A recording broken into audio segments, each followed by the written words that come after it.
O Diyos aming Ama, ang lahat ng nilalang ay marapat na sumamba sa iyo. Higit sa iyong mga biyaya, sinasamba ka namin dahil ikaw ay ikaw. Lumalapit kami sa iyo, dakilang tagapaglikha, nagsusumamo at humihingi ng kapatawaran. Kami ay nagkulang at nagkasala. Patawarin mo kami sa katigasan ng aming mga puso. Turuan mo kami at dalhin sa inyong kalooban. Tingnan mo kami ng may awa at kahabagan. Hilumin mo po ang aming bayan, ang aming mga mahal sa buhay, kaibigan, kapitbahay, karatig bayan, ganon din ang aming mga kaaway sa pandemyang kinahaharap namin sa COVID-19. Isama niyo na rin ang mga may sakit sa iba't ibang karamdaman. Panginoon, balutin mo kami ng inyong kaluwalhatian. Itago mo kami sa lilim ng inyong mga pakpak laban sa anumang kapahamakan o wala sa oras na kamatayan. Kristo, ang tinapay ng buhay, alalahanin niyo po ang mga namumuno sa aming bansa, ang mga ilaw at haligi ng bawat tahanan, at mga kawani na nagtatanggol sa aming seguridad at mga frontliners. Batid mo, Panginoon, ang mga dinaraanan at bawat ganap sa aming buhay.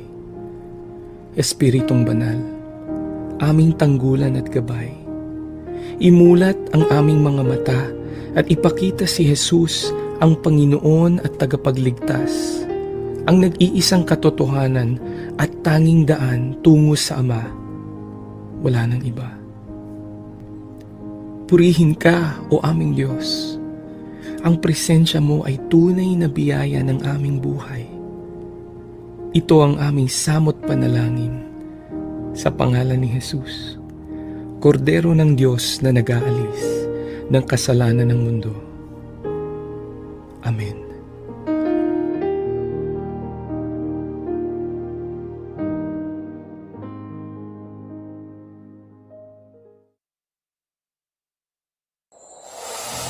Walang kasing saya ang Paskong Pinoy. Dumaan man ang problema at pandemya, kayang-kayang lampasan basta't nagdadamayan at nagmamahalan. Ho, ho, ho! Merry Christmas! Tuloy na tuloy pa rin ang Pasko dito sa V81 Radio Worldwide. Ito ang paborito ng bawat Pilipino. Basta all hits, all Pinoy, panalo. Merong kwentong iyakan at tawanan. Kahit nasaan ka man, ito'y mapapakinggan.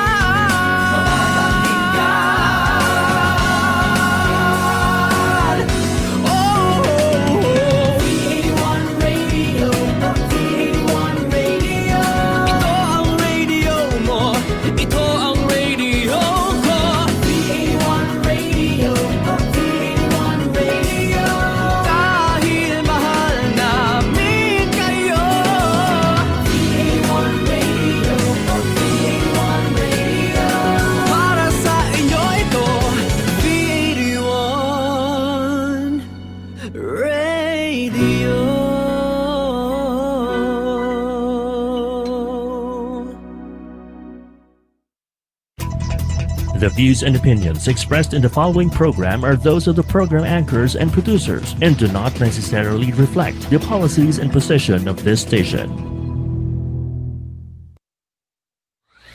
Samahan na natin si Atty. Joy at DJ Gaur sa pagpapaunlad ng kalusugan sa katawan, isipan at espiritual. Ito ang Gopalakas! Gopalakas! Dito lang yan sa V81 Radio Worldwide.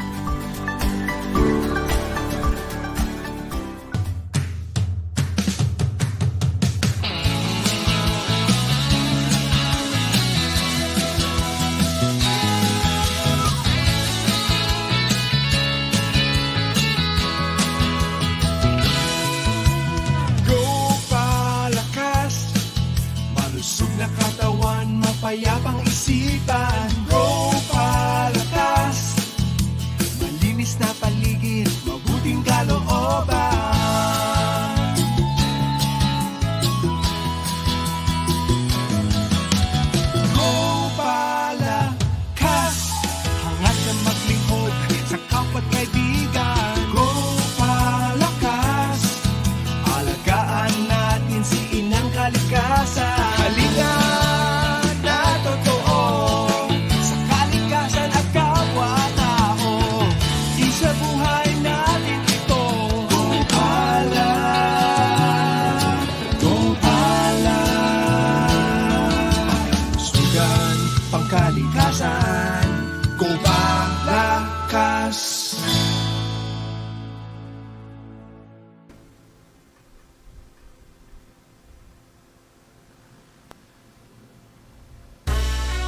Ayan, isang magandang umaga naman po sa ating lahat and welcome back sa ating Gopalakas radio program dito sa V81 Radio. So, sa ating mga viewers and listeners, mga ka-Gopalakas, kamusta po kayo?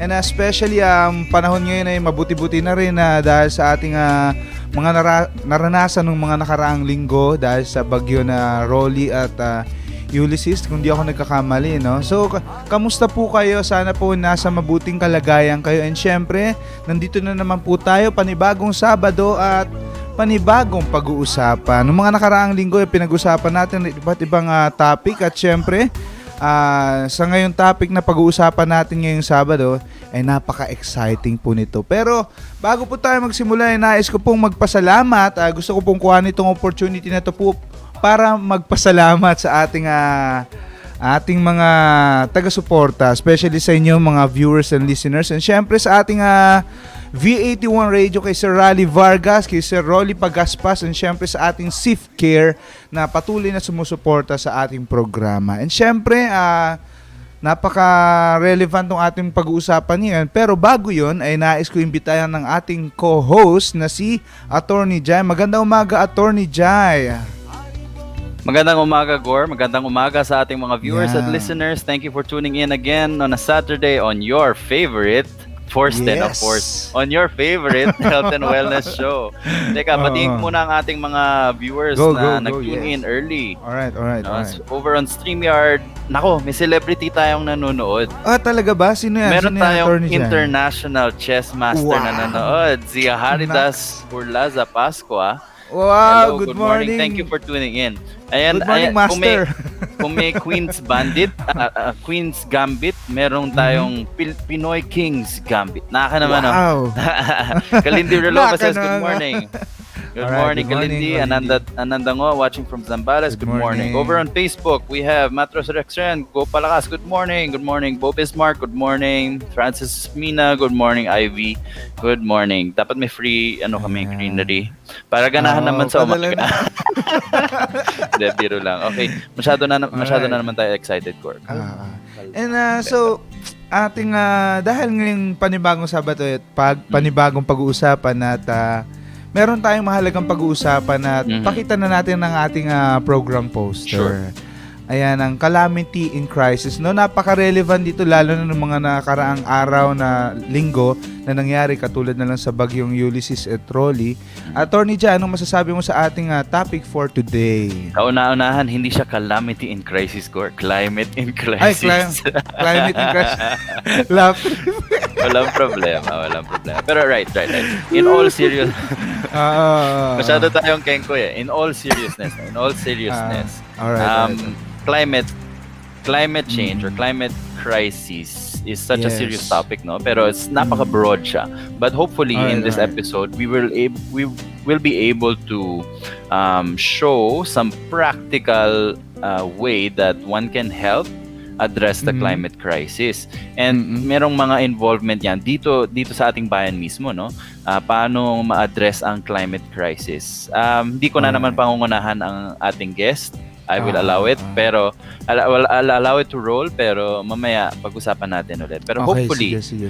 matutunan ng ating mga viewers paano mag-participate to become part of the solution of the climate crisis after our episode. Alright. So, wag na natin patagalin ito. Imbitahan na natin ang ating segment host na si Atty. Chandra sa kanyang pagtalakay dito sa ating At syempre sa interview natin with our special guest, okay? So, wag na natin patagalin ito. Atty. Chandra, take the stage.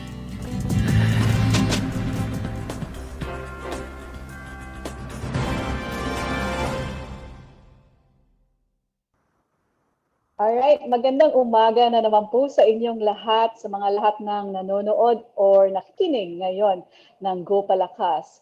So para sa ating balita ngayong umaga, we will be talking about how climate change is actually causing hurricanes that landfall to be stronger and stay for longer. This is according to a new study conducted by the Okinawa Institute of Science and Technology Graduate University. And this was published recently in the journal entitled Nature. It stated that climate change is causing hurricanes to take more time to weaken. The researchers showed that hurricanes develop over warmer oceans carrying more moisture, and therefore they stay stronger for longer after hitting land. This means that in the future, as the world continues to become warmer, hurricanes are more likely to reach communities farther inland and cause more destruction. Many studies have shown that climate change can intensify hurricanes, also known as cyclones or typhoons sa ating bansa, over the open ocean. But this is the first study to establish a clear link between a warming climate and the smaller subset of hurricanes that have made landfall. The scientists analyzed North Atlantic hurricanes that made landfall over the past half a century. And they found that during the course of the first day after landfall, hurricanes weakened almost twice as slowly now as they did 50 years ago. Lynn Lee, the first author and PhD student in the OISD Fluid Mechanics Unit, explained, hurricanes are like heat engines. And just like engines in cars, fuel is combusted, and that heat energy is converted into mechanical work. For hurricanes, the moisture taken from the surface of the ocean is the fuel that intensifies and sustains a hurricane's destructive power, with heat energy from the moisture converted into powerful winds. Making landfall then is equivalent to stopping the fuel supply to the engine of a car. Without fuel, the car will of course decelerate, and without its moisture source, it will decay. The researchers found, though, that even though each simulated hurricane made landfall at the same intensity, the ones that developed over warmer oceans took more time to weaken. So they explain that when hurricanes even if they no longer have access to the ocean's supply of moisture, they still carry a stock of moisture that slowly depletes. This increased level of stored moisture also makes hurricanes wetter, an outcome already being felt, as recent hurricanes have unleashed devastatingly high volumes of rainfall on coastal and inland communities. So the researchers now plan to study hurricane data from other regions of the world to determine whether the impact of a warming climate on hurricane decay is occurring across the globe. So in conclusion, if global warming isn't curbed, landfalling hurricanes will continue to weaken more slowly, and the impact of their destruction will cause higher levels of economic damage and cost more lives. So as we can see, climate change encompasses not only rising average temperatures and extreme weather conditions, but also shifting of wildlife populations and habitats, rising seas, and a range of other impacts. All of these changes are emerging as we humans continue to add heat-trapping greenhouse gases to the atmosphere, changing the rhythms of climate that all living things have come to rely on. Today, we have actually invited on the show someone who will talk more about how the effects of climate change are affecting our oceans, specifically for a keystone species. Before I introduce our guest, let's watch this. La Union, the surfing capital of the North by day.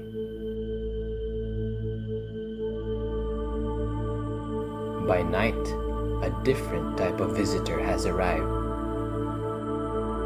An Olive Ridley, born on these very shores, has returned. Since sea turtles will only lay eggs on the very same beach they were born in, this turtle will never nest anywhere else in the world. This magnificent creature is one of the most ancient animals on Earth. But in recent times, their numbers have fallen catastrophically. Sea turtles are now facing the very real risk of extinction.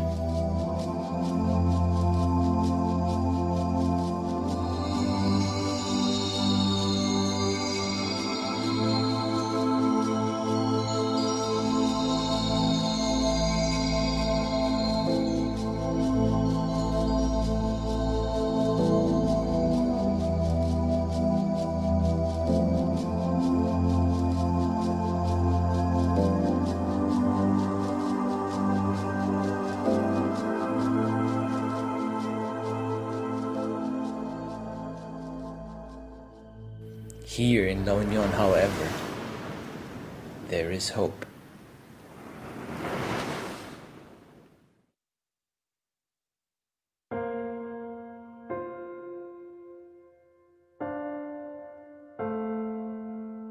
And the blood will dry underneath my nails, and the wind will rise up to fill my sails. So you can't doubt and you can't hate, but I know no matter what it takes, I'm coming home, I'm coming home.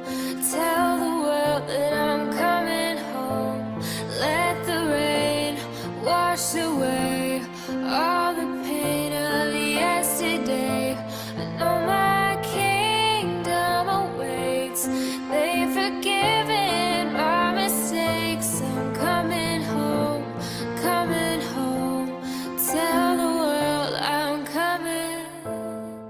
Still far away from where I belong, but it's always darkest before the dawn. So you can't doubt and you can't hate, but I know no matter what it takes, I'm coming home, I'm coming home.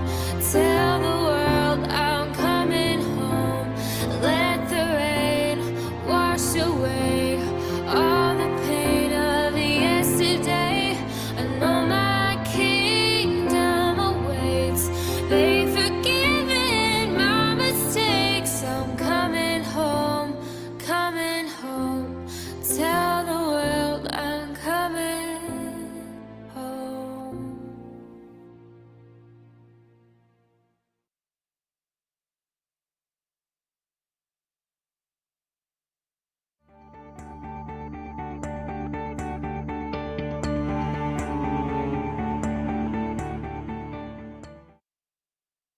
So to talk to us about this project, which is very close to him, and it should be to us because it also affects us, our guest is one with a very varied background, if I may say. He's a videographer and filmmaker, a certified fitness coach, a beekeeper, and the conservation project coordinator of Curma, Carlos Tamayo. Hi, Chan. How are you? I'm good. How are you? I'm good. Yeah, it's really random the things I do. Parang they don't really connect. I think from now on, if somebody asks me what I do, I just tell them I'm a Pawikan 𝗖𝗍ciة.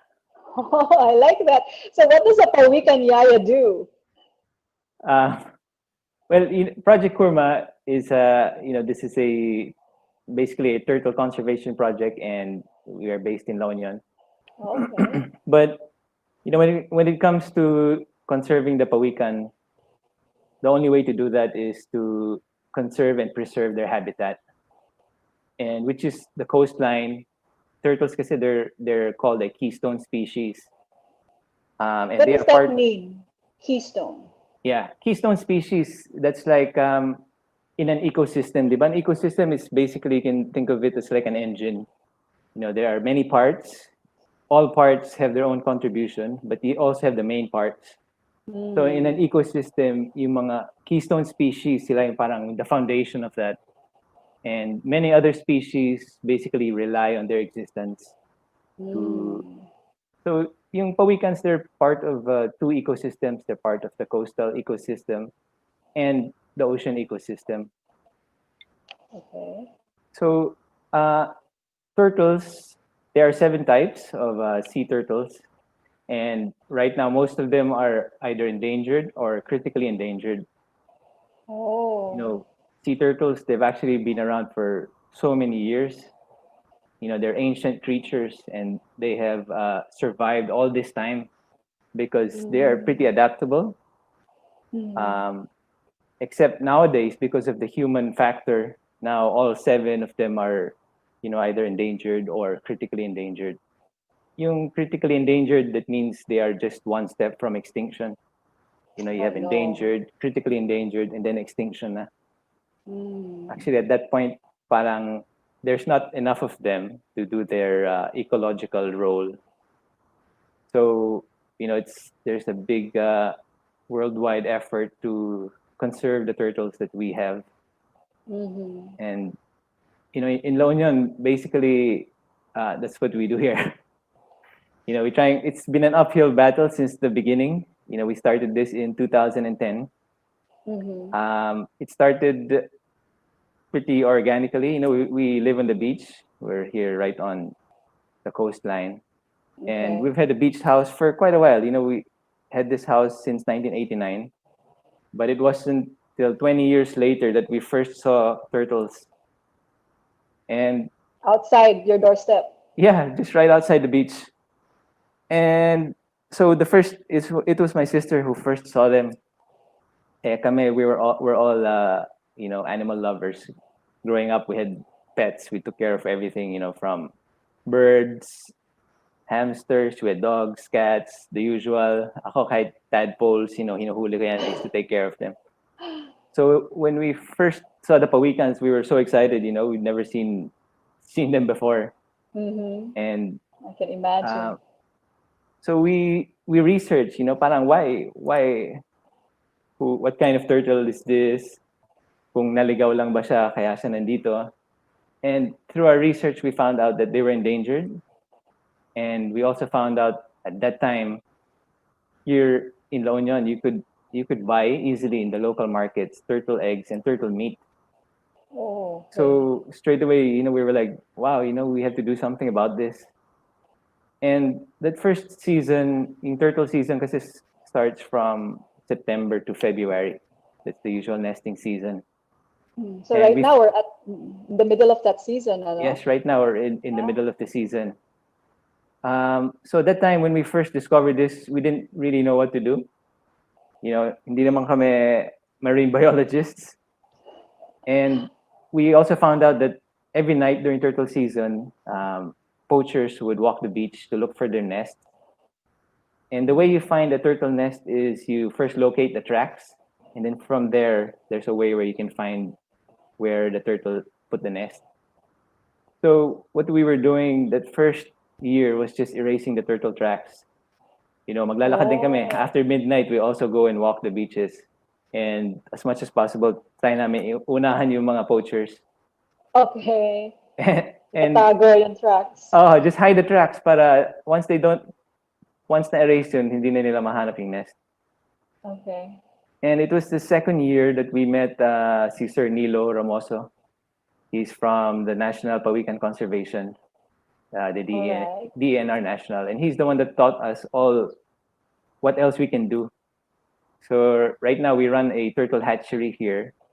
So basically we take the nests from the beach and we put them in the hatchery for safekeeping. At least we're able to watch over the nests and to make sure that every single hatchling will make it to the ocean. Yung turtles, only 1% survive to become an adult in nature. So one of 100. But through all these years, turtles were able to survive. And then what happened in the last 200 years is that because of the human effect, mas bumaba pa. And so now all the turtles are, you know, as we said earlier, either endangered or critically endangered. Endangered, yes. Yeah, they're protected by international and national laws. So the Curma Project is our humble attempt to help these turtles out. Okay, you mentioned that there are 7 types of sea turtles. That only refers to sea turtles, right? Ano ba kaibahan ng sea turtles or pawikan at ng pagong? Iba pa ba yun? Yeah, pawikan and pagong. You know, that's actually a common question. The main difference is a pawikan is a sea turtle, so they are saltwater turtles. And a pagong is a freshwater turtles. These are the turtles that are found inland. And actually, one of the main differences sa kanila, like a sea turtle, obviously, pag nasa dagat, it's a sea turtle. and sila yung endangered. Some land turtles are also threatened and endangered. We've had actually a lot of experiences wherein we have a turtle hotline kasi. So anyone that sees a turtle or sees turtle eggs, they give us a call. Okay. And there've been quite a few times na we get a call and then they said, "Oh, may pawikan dito. Can you guys come?" And sometimes pag nakikita ko it's kind of inland, medyo alam ko na okay, baka hindi to ano. So many times we get there and it's a pagong, They found here Okay. kasi in La Union, like in the rice fields, you still find yung native turtles, native freshwater turtles. So which is fine, we get them and we release them in the riverways nearby where they're safer. Medyo delikado din in the rice fields with all the tractors. So yan ang main difference. Sea turtles are in the ocean and mga pagong is freshwater. Okay. So how are because we said the human factor has played a huge role, of course, in their extinction. But how have they been affected also by climate change? Turtles are greatly affected by climate change. For one, when a turtle lays an egg, the gender is determined by the temperature of the nest. Oh. So there is an ideal temperature, which is 28 degrees to 31 degrees. In this range, there is an equal amount of male and female. Nowadays, what's happening, there's actually a big problem and a big challenge for all the turtle conservations around the world. And it's the increasing temperature of the beach. Yung turtle nests kasi they're underneath the sand. And when the temperature is too high, there are more females. And in the opposite way, if it's too cold, then there are more males. And what's happening today, the beach temperature is so high. Too hot, yeah. Mas madaming female. And that's also detrimental to the population. Kasi it's creating an imbalance. Kumbaga, kahit sa tao, di ba, if there's too many females and there's not enough males, it's an imbalance. Yeah. So this is one of the major challenges. Like coming out here, right now, all our hatcheries have a roof. They get pretty much 24-hour shade. Okay. And still, right now, normally kasi the turtle season, as we mentioned earlier, starts in the Burr months, September to February. But in the last 3 years, nag-iiba na rin. The seasons are changing. Okay. Like, normally we'll get the first nests in the end of August. And Earlier. September, madami na yan. October, like a peak nesting. Last year, we found the first nest end na ng October. And it started really on November. This year, the same. It's the latest start to a season. Okay. So, like, personally, it's been like clockwork all these years. The Curma project is on its 10th year. And, it's something I've seen with my own eyes. Also being like a beekeeper, that the seasons are always like clockwork. You can predict them. Yeah, certain tree will bloom at a certain month, and okay, 2 months later, the Nara is going to bloom. Once you see the fire tree blooming, tapos na yung Nara. But, nowadays, wala, halo-halo na eh. They all bloom together, or they have spotty blooms, they call it. Hindi na sila sabay-sabay. So, with the turtles also, it's a major change. And another one is the rising seas. It's true. Kasi, like before, when I think of how the beach was like before, parang soccer field yung lawak, sandy area. Sure. Now, it's sometimes like last weekend during the big typhoon, the waves reach the property lines. Oh, wow. Shorter beach, bigger waves. So it's a major challenge for turtles. They rely on the sandy beach areas as their nesting ground.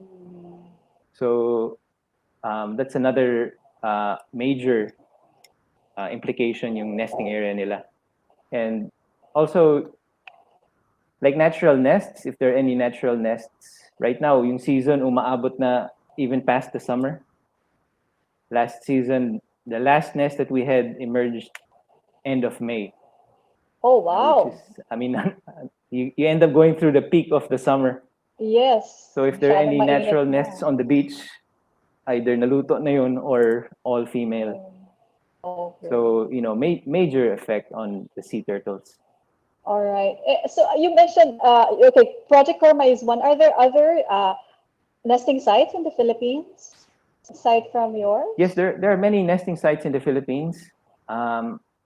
You know, the Philippines has such a vast coastline, and you know, we have identified plenty of them. Generally, if there's a nice sandy beach that's facing the open ocean, there's a big chance that it could be a nesting site. So currently, the ones that are identified are in the places where, like here, you know, it's like a tourist area, so there are people there.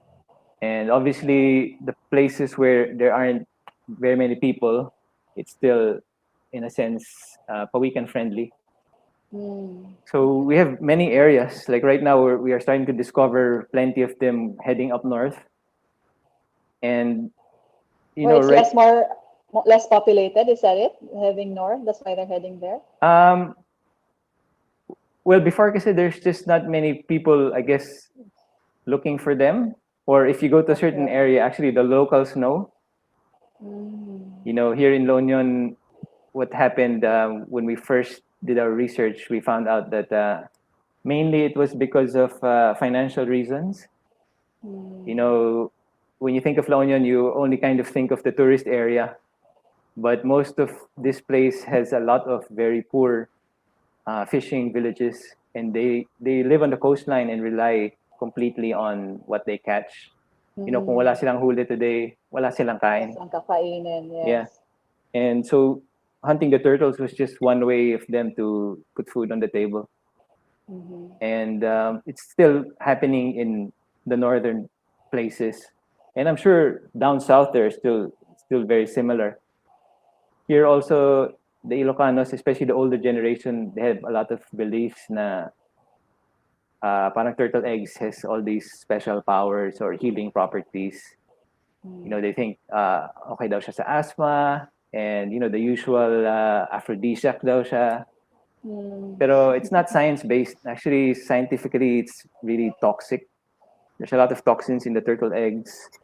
One Pawikan egg, the amount of cholesterol in one Pawikan egg equals the amount of cholesterol in 27 chicken eggs. Wow. So, yes, so you really don't want to eat that. So it's more superstition-based talaga. Yes, they know, no? It's I'm not sure if it's tradition, pero you know, it's a lot of beliefs that aren't really science-based. Yeah. So how has Kurma, you know, what has Kurma done to change this kind of thinking or beliefs of the local community, especially where you are? Yes, when we first started, that was the main challenge. It was the poaching. And so we talked to the poachers. We went to them because we wanted to know, you know, what it really was. And quite a few of them know it's actually against the law. You know, we have Republic Acts that cover the turtles. You know, there are big fines up to 1 million pesos, and you could get imprisonment for like 6 to 10 years. So it's pretty big. But for them, it was really a matter of survival. Survival, yeah. So, you know, basically what we created was an incentive program wherein if you find a turtle nest, you get a monetary reward. We get 20 pesos per egg as a monetary reward, which is pretty big because a turtle nests as an average of about 100 eggs. So that's like 2,000 pesos per nest. This incentive program also actually turned the former poachers into the protectors of the Pawikan now. So nice. Yeah, most of our Pawikan patrollers are poachers and ex-poachers. Ex-poachers, yes. You know, we taught them the little details of how to transport the nest, because there's a certain way of transporting the nest. And we actually learned so much from them also. we learned things that aren't in the textbooks because sila, it's all about cues from nature. Like we learned from them that when the temperature dips, the turtle really likes that, the sea turtles, for some reason, and you won't find that in any textbook. But true enough, when there are evenings na it gets cold, we know, may turtles yan. And almost always, next morning, there'll be a lot of turtles. So also educational programs, we've been teaching them. We go to the schools and we educate people. This is like our grassroots effort to teach people about the Pawikans and how they can help us. With the fishermen, right now they all know na that if they want more fish, the Pawikan is actually their ally. Yung turtles kasi, they have so many contributions to the ecosystem. That's why they are a keystone species. And one of their main contributions is that they are the ones who take care of the seagrass beds. Seagrass, like regular grass, kailangan siyang putulin. Okay. For it to be malago and for it to live longer, you have to keep trimming it. Okay. So in the ocean, there are only two animals that trim the seagrass. This is the sea turtle and the sea cow, yung dugong. And the importance of seagrass is that that's where all the baby fish live. That's kind of like their safety zone. So their shelter. Yeah, their shelter. The fish, they will lay their eggs there. The baby fish, when they hatch, that's where they will live until they're big enough to cruise on their own. So many creatures rely on the sea turtle. And another one of their major contributions is that they are the ones who control the population of jellyfish. Right now, jellyfish, they're actually taking over in many parts of the world. Like in Japan, they have a big problem. Yung jellyfish kasi, they are scavengers. They will eat anything and everything they come across. Fish larvae, kakainin nila yan. And sila naman, they're the one species that thrive on warming waters. They like this. And they are taking over in many parts of the world. And a sea turtle, like a leatherback turtle, which can grow up to 1 ton, kasi bigat ng like a pickup truck. Every day they will eat their weight in jellyfish.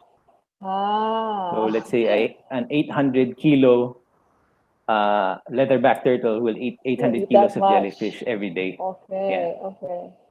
So like here in La Union, actually in the Philippines, the jellyfish is like a major problem worldwide. It's the most deadly creature in the ocean. People think when you think of the ocean and you think of something scary, you think of sharks. Or sea alligators or sea crocs. The most deadly creature is the jellyfish, specifically in box. And like in the Philippines alone, an average of 40 people die every year because of the box jellyfish. And recorded lang to, recorded deaths. Hindi pa dyan kasali yung mga na-hospital, pero nabuhay, or the ones that weren't reported. So like La Union, the beauty of La Union is in the beaches. That's why people come here. And, we're working with the hotels, the resorts here to be turtle friendly. Kasi the main attraction of this area is the beauty of the natural place. And if the jellyfish take over, mawawala to. So mawawala yung attraction for the tourists. Yes. Yeah. So that's one major thing, because tourism and turtles can coexist and they can benefit each other. In many countries, the turtles are the main attraction. Yan ang pinupunta. Earlier, our main challenges were the poaching. In the more recent years, it's the big boom kasi nag-boom yung tourism in La Union, di ba? Even the T-Plex is now going to end in San Juan. So they've extended it now. Yeah, they're working on the extension. You'll just come out of the highway and San Juan ka na. Okay. So the challenges in the recent years were the tourism. Mother turtles kasi the only protection they can give their young is where they will put their nest.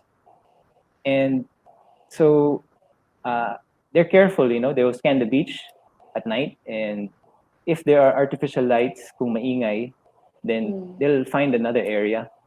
Turtles pa naman, they will only nest in the area where they were born.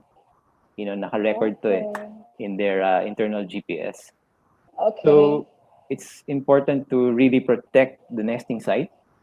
And recently, like for example, near the main tourist area, we have a part there. It's called Pawikan, and average nests there for many years were 23 per year. But in the last 4 years, the average was only 3 nests per year. Wow. So ang laki ng difference. And the nesting places in La Union are specific areas because the other places are mabato and they don't nest there. So it's been another major challenge to keep the nesting areas at least quiet and dark at night. Yeah. Safe enough for them. Pawikan friendly. To go there. Pawikan friendly. Yeah, that's true. So what can we do? I mean, as individuals also, or like for example, us who don't live in the beach, what can we do to help these kind of conservation projects, especially for the Pawikans? You explained how important they are and how everything related to them is, needs to be kept Pawikan friendly, like you said. What can we all do? Yeah, there are many ways that we can help. Obviously, by doing our best, that's the most we can do, and that is the ideal thing. When it comes to the Pawikans, or let's say certain specific projects, you can help through either send funds or help with if we need materials. If you're not able to come here, obviously spreading the word goes a long way. But the main thing, like with us, when we give seminars or workshops, the main point that we actually hope that people take home is we always remind them of just the basic values of respect, responsibility, and care. Respect for who? Respect for the planet, Mother Earth, obviously the creator, and everyone that lives in the planet, all of us, because this is our one home. We share this, and my actions will affect you. And when we have this respect, naturally we will become responsible. Naturally we will feel responsible. Let's say we go to the beach, we have a good time, picnic, swim, surf. After that, the basura, we'll keep it. We won't leave it on the beach because we'll understand the beach isn't just a playground for us. It's also a habitat that other creatures actually need to survive. So when you have this respect, you'll feel responsible, and naturally you will have care. In 𝗿𝗿𝗺𝗃, our main tagline is care in action, because when you see someone in trouble or somebody needs help, then naturally you'll be moved to do something about it. Yeah. So these 3 values are one of the main things that we teach, because we each have our own situations. We don't all live in the beach, but when you have this, then it's definite. It's like the frame of mind that you want to be in. So a lot of times I think the main thing is just to snap out of the little bubble that we all live in, of just I, me, mine. It's just our own worlds. And that's the main thing without thinking of the consequences. Yeah, without thinking of others. I mean, it's not natural, but it's, I guess, normal in a sense that, even just when we first wake up, the first thing we think of is us, diba? It's like, oh, how do I feel today? What am I going to do today? So it takes effort to take a step back and to see others and to think of others. So with these basic values, it helps put you into the right frame of mind, and you're able to see others, you're able to see the world and see how much our actions affect the world. There's actually one example that I always like to give. Like personally, I'm plant-based. My diet is plant-based. And an example I always give to when we give classes is how our diet really affects the planet You know, many times we have students, and most of them will say, "Oh, saving the planet, masyadong mahirap yan. You know, I'm just a student. I just live with my parents. I don't even earn my own money." And I tell them, you know, how many times a day do you eat? Most of them, all of them, pretty much 3 times a day, diba? Some of us even more. Now, I tell them, I give them this example, like a regular beef patty in a beef burger. To produce one, it takes 660 gallons of water. You know, 660 gallons of water. That's the amount of water an average person uses to take a shower for 2 months. Okay. So to produce one burger, hindi pa yan Big Mac. In terms of water lang, we're not even talking about the amount of waste, pollution, the amount of chemicals that that the whole system produces. We're just talking about water. So, you know, this can help them realize parang how much of an effect each one of us has, you know, on the planet. Imagine this is just one meal choice. So anybody, and it's such like a mundane thing. Diba, what we eat, normally what we think of is just ano bang masarap. Masarap, yeah. Ano gusto ko yan, matamis or maasim. We don't think of the implications of the little seemingly everyday actions that we do. And so when we realize parang how the effect that we actually have on the planet, each one of us, we can also appreciate the amount of power we each have. And, you know, we can go back to the Pawikans. We have this thing, we call it the Pawikan mentality. Yung Pawikans kasi when they hatch, they will wait for the rest of its brothers and sisters. And sabay-sabay sila, tulungan sila. That's how they make it out of the nest. You know, they're underneath the ground, 2 feet. Kung sa tao yun, I computed it, it's like being underground, 70 feet. Kung magkanya-kanya sila, they might not make it up. But what they do, they help each other. They all come out one hole. The hole that the mother dug, that's the softest part. And the turtles will all push each other, help each other to come out from there. So, tulungan, you know, if each of us, you know, if we use the light that we have to spark somebody else, and they use their light to spark somebody else, you know, like turtles, as long as we band together, you know, for a single goal, we can achieve great things. So, you know, Pawikan mentality as opposed to crab mentality. Yeah, or you pull each other down. Yeah. Yeah. So nice what you said, how, you know, in our own small way, we can actually contribute, whether it be being conscious of our diet, or whether it be reduction of our waste, our plastic use, right, or recycling. It's very inspiring what you guys do over there, and it's also good to know for us that we can also somehow be a part of that. So for those of our viewers who want to know how to reach you, or how to be able to, for example, extend help to you, let's show them your address. Yeah, you can find us on Project Curma on Facebook and Instagram. Here we go. Project Curma. Yeah, nice. Where can we get those shirts also? Oh, you can actually order these shirts. You know, you can send us a message and, you know, help support the project. You know, it's our own humble effort to make a difference. You know, we're all just volunteers. We all have a separate day job.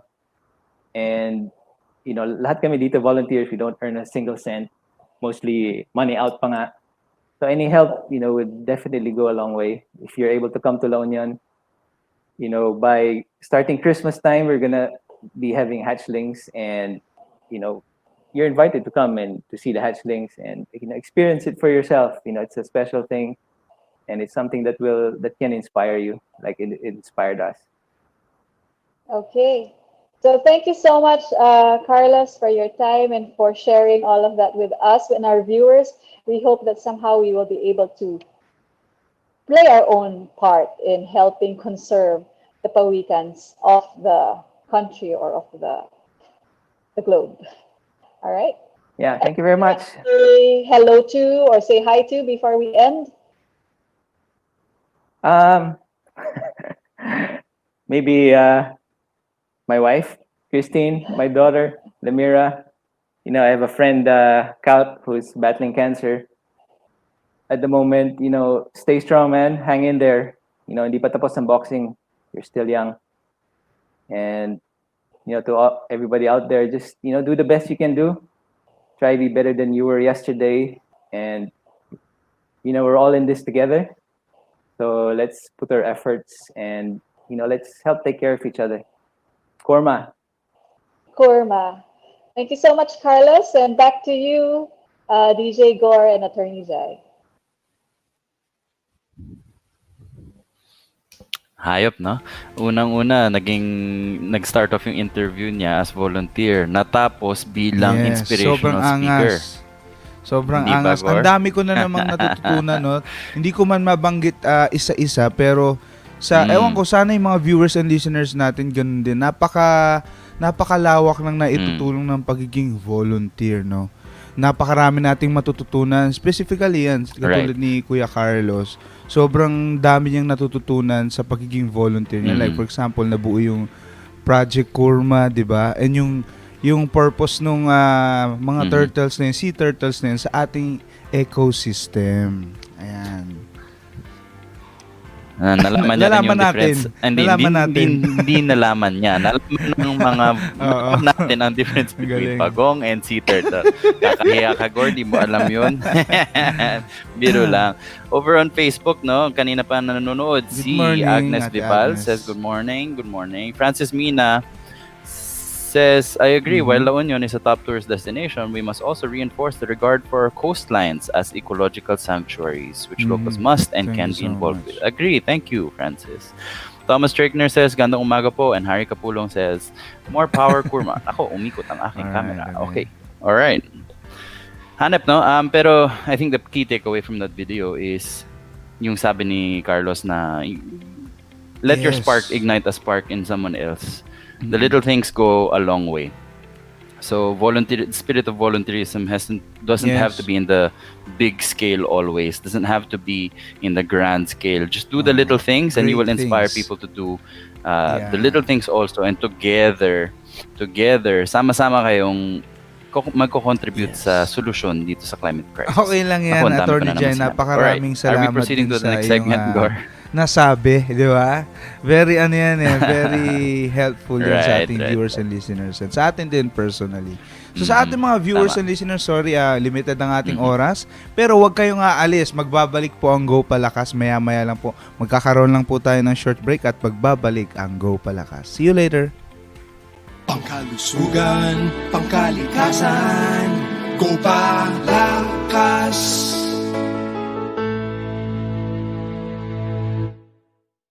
Haribo ni Tagore, Haribo. Haribo ni Tagore, Haribo.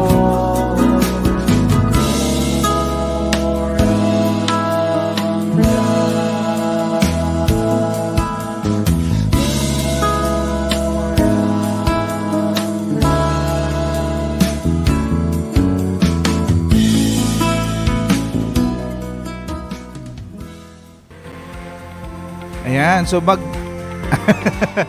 magandang umaga ulit. Umaga pa ba? Ayun, 10:56 time check. So welcome back sa ating naligaw tayo. So welcome back sa ating programa dito sa V81 Radio, ang Gopalakas, Pangkalusugan, Pangkalikasan. And gaya nga kanina, marami tayong napag-usapan with our special guest, Carlos Tamayo, and si Ate Chandra, right, Atty. Jai. So I think we need to proceed to our next segment naman, which is the living one. So marami na naman tayong matututunan kasama ng ating mga key speakers na sila Tito Toby, Tita Marisa, and Tita Socorro. Pero bago yan, kung meron po kayong mga question and answer, no, paalala lang po sa ating mga viewers and listeners, mga ka-Gopalakas, na meron tayong Gopalakas hotline. Ayan. Ano yung i-answer nila, Gaur? Kung meron silang tanong. Biro lang. Question. Sasagutin niya ng ating... Tayo magbibigay ng answer. Sasagutin niya ng ating mga key, tama, key pag tayo may speakers. question. Atty. Jai. Tama. Hindi, pero pag tayo may questions, yung viewers din natin naman. dapat dapat sumagot. So please interact with us through any of our social media platforms, dito man sa StreamYard, Facebook, YouTube, or sa V81 Radio app. So, kung doon kayo nakikinig. Wag na natin patagalin ito. No? Excited na rin ako sa ipapamahagi sa atin nila Tito Toby. Sobrang exciting tong episode na to. So, let's welcome the Living Wise.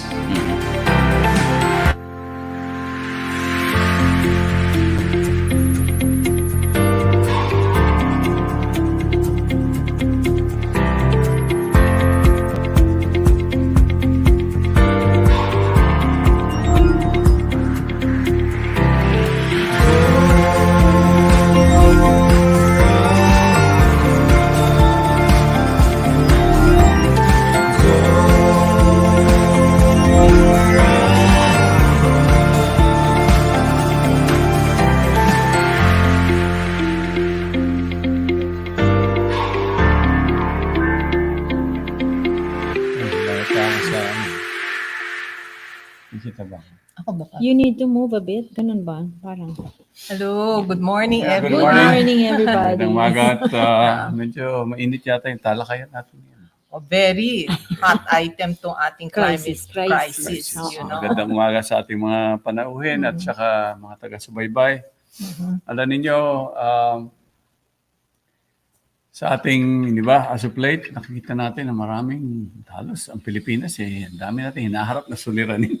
O kaya nga in the news, and dahil we're concerned sa mga tao na nagsasuffer, no? Dahil sa mga disasters, we have to talk about the problem. Right. Yeah. Kanina, when I saw sila Atty. Sila DJ Gaur, di ba? Kahit sila Chandra, nakikita natin na at least the youth or the younger generation has to be so much part of this process. Oh, yes. Hindi natin sila pwedeng isatabi. Ngayon, nakikita natin sa ating bansa na marami rin mga liderato na they're not the old generation anymore, the younger ones. So I just want to share this to everybody now. Yung governor nga ng La Union, si Governor Pacoy Ortega, he's a third generation political leader, no? He just declared yesterday that he's against the coal plant that was being planned. You know, and he officially declared it yesterday. Yes. And we were with a group Good of news. Thank young. you. We were with a group of young, yung mga bata. They're 18, 19-year-olds na lupo ng mga, those who are concerned sa mga kalikasan. You know, they're young, the young generation of our province. And he spoke to them about it. Kasi noon, pressure was sa kanya eh. There was pressure kasi kumbaga yung coal plant na yan will bring income to his province. But sabi niya, no, I will not want to have anything that will jeopardize the future of the province. So this is very nice. Bigyan natin ng palakpak sa kanya. So this is such a, and hopefully all the other yung mga politicians or governors that we are faced and who are seeing ang tawag niyan ecological collapse. It's an ecological collapse. When our president declared a few days ago that the Luzon was declared as a calamity zone, the whole island from north to south of it. Hindi pa nangyari. Ibig sabihin lang yan, we are in a verge of a ecological collapse as a country already. Yung climate change impact, which we have already felt as early as 30 years ago, is finally showing its, kumbaga yung talagang anong pwede niyang gawin. Ngayon, historically, I can explain a little bit on the Cagayan phenomenon or Cagayan disaster with Isabela. Alam nyo, there was with good intent, our country was trying to produce rice and to be rice sufficient as early as in the 1970s and 60s. Yan yung mga Magat Dam dyan tinayo yung period na yan. Ngayon, mga irrigation systems. To provide for irrigation system ng ating probinsya like fields. Isabela at Cagayan. Ginawa yan parang rice granary. Ngayon, dahil alam nga na the mountain ranges there from the Sierra Madres and the minor mountain ranges and the Cordillera ranges, which are major, dyan nag-exit no, ang tubig. So nakita nila na yung mga planners ng time niya, siguro ito ay isang magandang oportunidad. Nagtayo sila ng dam, pero ang naging issue dyan, hindi nila tinira yung watershed. Yes. Okay? So sana kung minentain nila o at least 40%, dineclare nila sana na okay, itong lugar na to hindi na namin gagalawin. Only up to a certain percentage. Kasi yung 40% na yan, kumbaga yan ang tipping point. You get past that, wala na, hindi mo na mapipigil yan. Tuloy-tuloy ang pag-iba ng ating mga watershed. Ang explanation dyan, based on science, may mga lumalabas na statement na gano'n na yung area na yan, pag nag-release sila ng napakalakas na tubig, hindi nila mapipigil yun. Kasi kapag hindi nila ginawa yun, masisira. Mag-iba ang dam, mas maraming mamamatay at masasalanta. Ngayon, siguro lang yung timing ng announcement. Or tsaka hindi nila masyadong natimpla yung bagyo na dumating, yung Ulysses. At tsaka yung impact ng initial typhoons.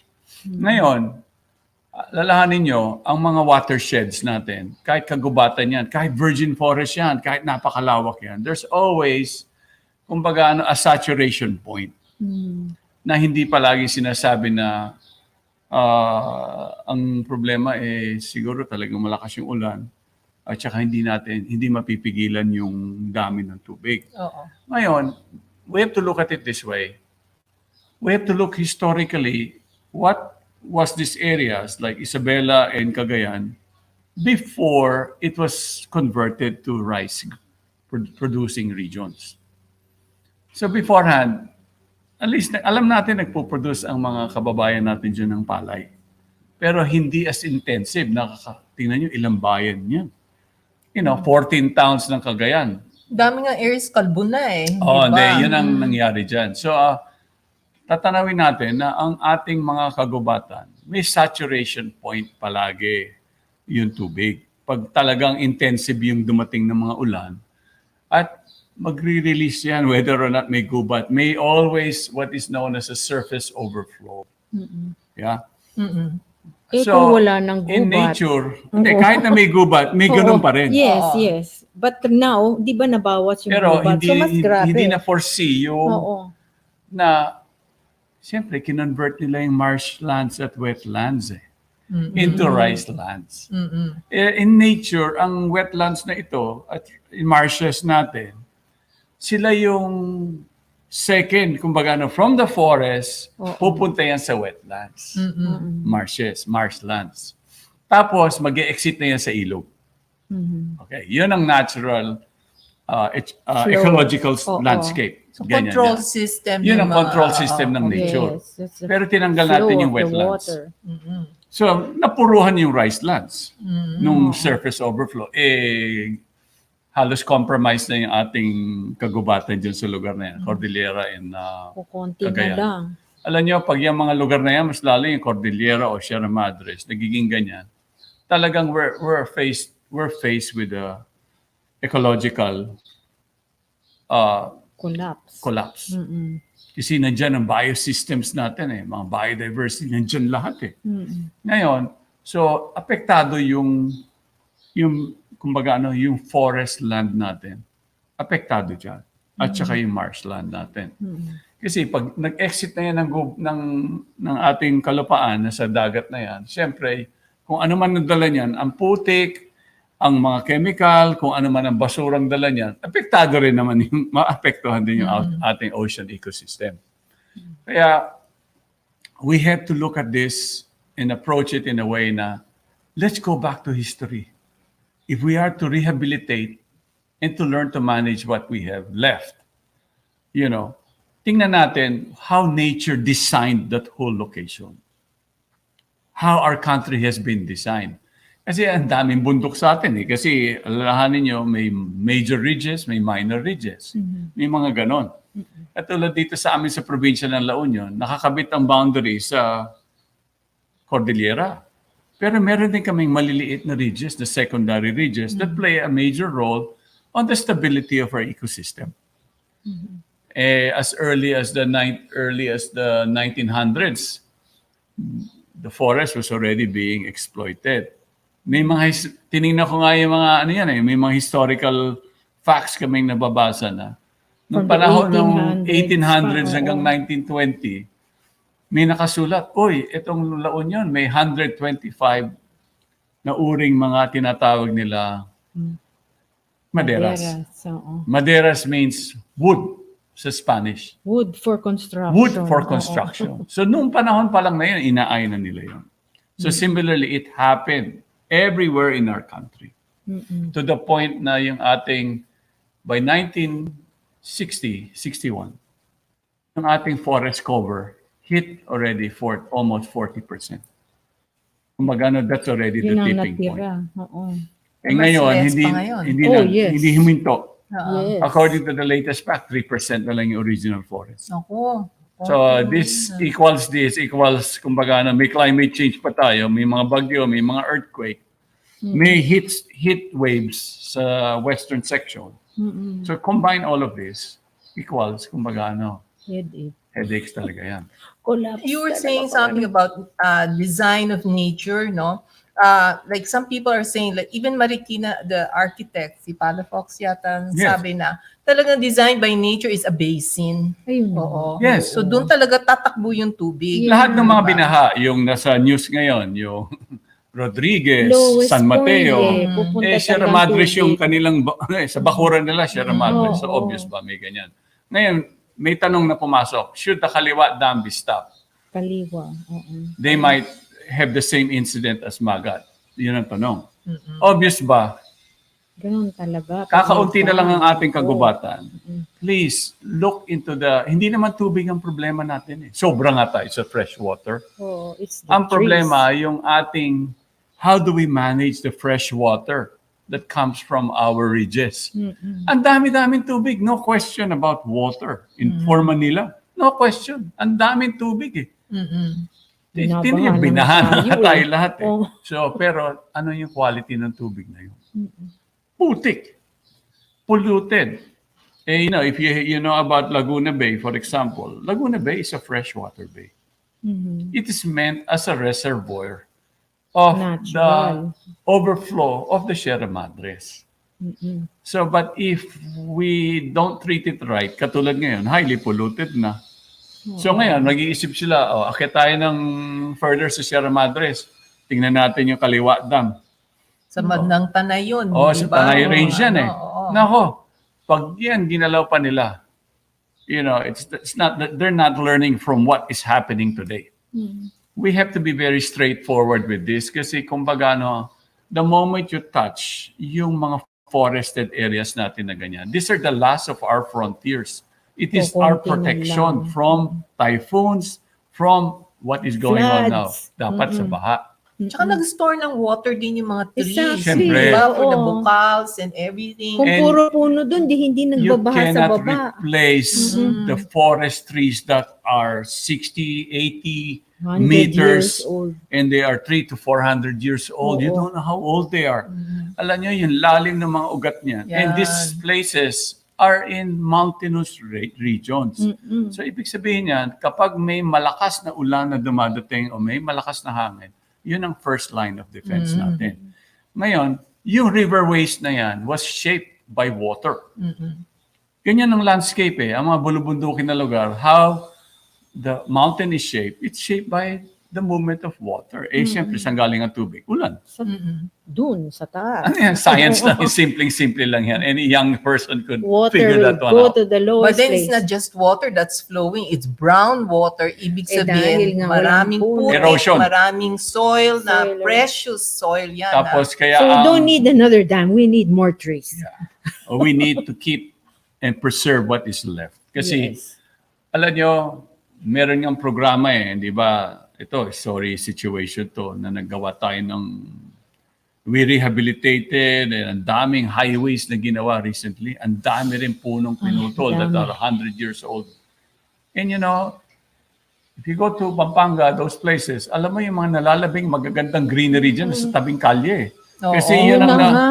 yung nung pumutok ang pinatubo, siyempre, ang daming namatay na vegetation galing sa Oo, bundok. natabunan lahat. Ito, isa pang dynamics na nangyayari yan. Dahil yan, nasalantayan ng volcanic eruption, yung Pampanga. Kaya sila, 16 na bayan ang lubog. Grabe. Kasama ang Bulacan dyan. Baha pa rin. Hanggang ngayon, baha pa rin. Kasi Oo. saan siya pupunta? So, alam nyo, it's reshaping the landscape. The water is reshaping it. So, these are lessons learned that we should take note. That let's not keep repeating this mistake. And then, unang-una, isa pa, we have to remember this. We are living in the city, or we have embraced a life that is very much centered around census stuff, very materialistic. We forgot our own quota. May quota system ang nature eh.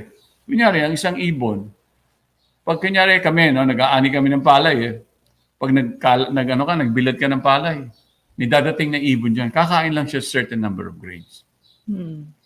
Tapos happy na siya. Happy na yan. Aalis na yan.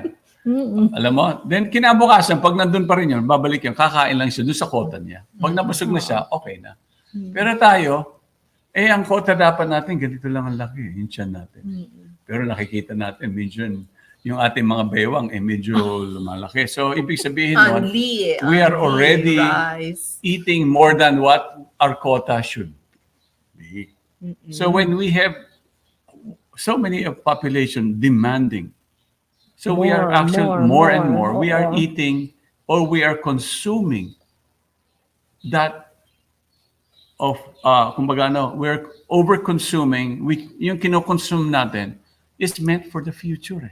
Oo. Or may ibang tao, May even ibang at tao present, dapat na who will need can't it. get what So they we can need. see the imbalances Imbalance. here. You know, so no matter what, we have good intents on pertaining to, food security and all of this. Sound environment will assure most of this. We will have good food. We will have assured and some ample food. We will have good air. Kasi nature also takes away the pollution we create. Yes. You know, yung carbon, lahat yan. Sino to the maglilinis niya? trees. Trees pa din nakakatulong, di ba? Alam mo, may nag-follow up na tanong kasi marami na raw attempt tungkol dito sa Kaliwa Dam, no? That sometimes, it's in the government, in the governance. Yun nga, that's why we're speaking out on this na, look, before you do any more dams, give it a real good thought. Hindi natin problema ang tubig. Ang dami natin tubig. Ang Philippines is situated right dito tayo sa western side ng Pasifiko. Ibig sabihin nun, yung mga jet stream natin, yung ocean currents natin, dyan talagang nagpo-form ang mga bagyo. Yung ating kagubatan were meant to protect us from floods, from strong winds. And the mountains that was formed is meant to protect us. And to protect our future. If you continue to insist, even if our government thinks that Manila would need more of this water, sinasabi nila yung Angat Dam natutuyo na, baka by December wala na tayong tubig. Ngayon, kamot lahat ng tao. Yung Ipo Dam, lahat ng Angat Dam, lahat. Ang Lamesa Dam, overflowing. Ang Marikina ngayon, binaha. Lahat nangyayari. Ngayon, coastal towns tayo, coastal cities tayo. Pag nag-high tide yan, sabay nung ragasan ng tubig pababa, alam natin to, lubugan lahat ng ating mga bayan. And you have valuable fresh water being wasted. Now, again, look back to the historical landscape of these places. Most of Manila were wetlands. Yes. Makati, Parang inabutan all pa these natin areas. yung panahon ng mga maraming mga fields. Wetlands talaga. Puro marshland yun eh. Even Makati, Tsaka ang daming diba? water tributaries. Kumbaga, dati na tayo talagang binabaha. Whether you try to forget about that and you think with modern technology and knowledge of our engineering, we can overcome these floods. Forget it. There's also climate change upon our necks here. Plus, pinuno naman natin semento lahat. Hindi maka-absorb. Hindi na-absorb ng lupa ang So, tubig. we have to act now. We cannot just ignore this. The leadership has to act now, and it has to be science-based, and we apply some of the ancient or the tribal knowledge. We apply Yeah. so many of these things and combine it. Kasi yung kaalaman pagdating sa ridges, sino may alam dyan? The If you bring the high scientist there, you bring the engineer coming from the central office, hindi naman sila nakatira doon eh. How do you know? How would you know? How would you feel what goes on in that locality? Kaya importante yung knowledge on the locality.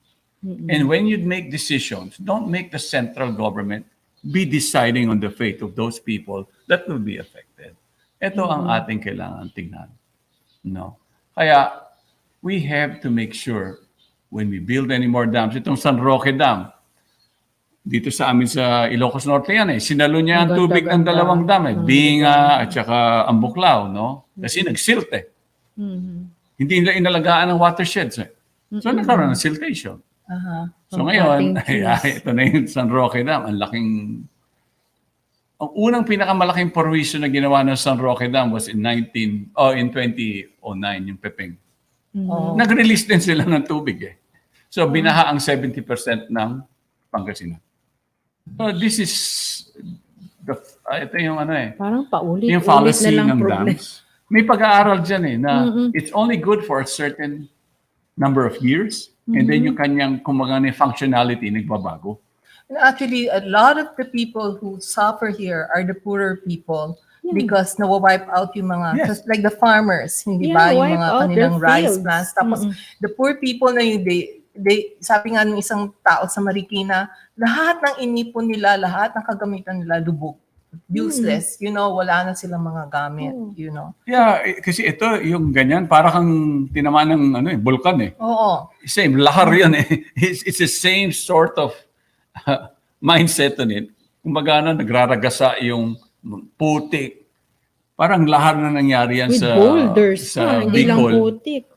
Sa Bicol, double whammy sila dyan. Alam mo yung mga lugar na ganyan, alalahanin natin because climate change nga. Ang Philippines is one of, I think, number 3 in the most vulnerable in the World Index ng assessment ng Climate Change Commission ng buong mundo. Actually, we have a lot of quotes on climate change today. And yun na ng mga ine-echo ng mga leaders around the world and even mga celebrities who have thoughtfully considered the situation at nakita talaga nila yung reality. And the urgency. So meron tayong mga quotes today na i-share sa mga ating mga nakikinig. And itong quotes natin on climate change, ipapakita po natin yung mga speakers at saka sino po yung mga nagsalita. Very nice words of wisdom because as you will see, each quote has a very important point na i-discuss po natin. So si Tita Marisa will read some of our quotes today from CuriousEarth.com. Okay? So yung first quote po natin, Okay, this is from Leonardo DiCaprio. Climate change is real. It is happening right now. It is the most urgent threat facing our entire species, and we need to work collectively together and stop procrastinating. Yeah. See, now, ganyan yung urgent talaga. So, because it's so urgent, yung niya dito, stop procrastinating. Kasi, alam mo yung sa Japan, sabi nila, okay, we'll have zero emissions in 2050. Diba, 2050 pa, ang tagal ba natin bago ma-achieve yung ganyan? Diba?